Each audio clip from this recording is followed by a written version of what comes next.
তো হ্যালো বন্ধুরা, চলে এলাম তোমার আমার সবার পছন্দের কম মশলায় বিরিয়ানির রেসিপি নিয়ে। তো বন্ধুরা, প্রথমে বিরিয়ানি বানানোর জন্য আলুগুলো কেটে ধুয়ে রেখে দিয়েছিলাম ও তারপর কড়াইয়ের মধ্যে তেল গরম করে অল্প নুন ও হলুদ দিয়ে আলুগুলো ভেজে রেখে দিলাম।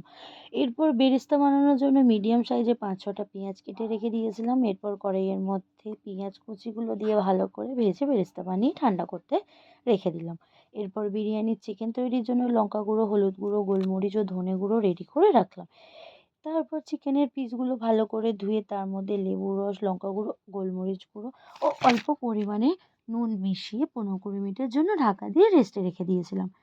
তারই মধ্যে আদা রসুন ও কাঁচা লঙ্কার পেস্টও তৈরি করে নিয়েছিলাম। অন্যদিকে আরেকটি গ্যাসে রাইসের জন্য জল গরম করতে বসিয়ে দিয়েছিলাম।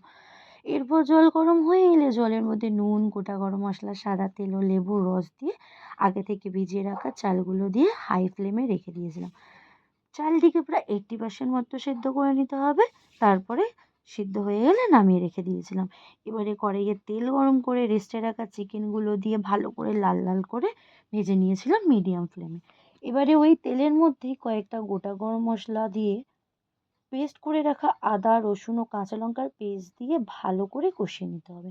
এরপর মশলার কাঁচা গন্ধ চলে গেলে একে একে এর মধ্যে রেডি করে রাখা মশলাগুলো দিয়ে ও অল্প পরিমাণে জল দিয়ে ভালো করে কষিয়ে নিতে হবে যতক্ষণ না তেল ছেড়ে আসে।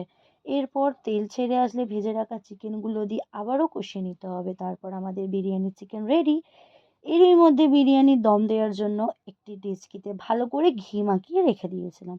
তারপর তার মধ্যে ভেজে রাখা আলু ও চিকেনগুলো দিয়ে একে একে বিরিয়ানির মশলা, গোলাপ জল ও কেওড়া জল দিয়ে তারপর রাইসগুলো পুরোটা ঢেলে দিলাম ও ওপর থেকে ভেজে রাখা বেরেস্তাও আগে থেকে দুধের মধ্যে গুলে রেখে দিয়েছিলাম 1 চিমটি ফুড কালার ও 2 ফোঁটা মিঠা মিঠাটো ঢেলে দিয়ে ঢাকা দিয়ে গ্যাস কমিয়ে 40 মিনিট রেখে দিয়েছিলাম। তারপর গ্যাস অফ করে নামিয়ে গরম গরম পাতে নিয়ে বসে পড়লাম সবাই মিলে।